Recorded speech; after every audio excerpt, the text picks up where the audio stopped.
செம்பட நிறகட்டுக்குள்ள இறக்கி போனேண்டி அடியே சுடான மழையே தொடங்கி நனைஞ்சுக்கலாமா கொடியே வெத்தல கொடியே சுண்ணாம்பு நாங்கலாமா அழகே தாப்பண்ணி பூவே தேனை எடுத்துக்கலாமா கொலுசை போட்ட காலிலே தாழம் போட்டுக்கலாமா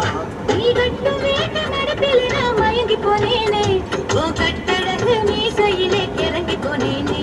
நீ கட்டும் வீட்டு நடப்பில் நான் மயங்கி போனேனே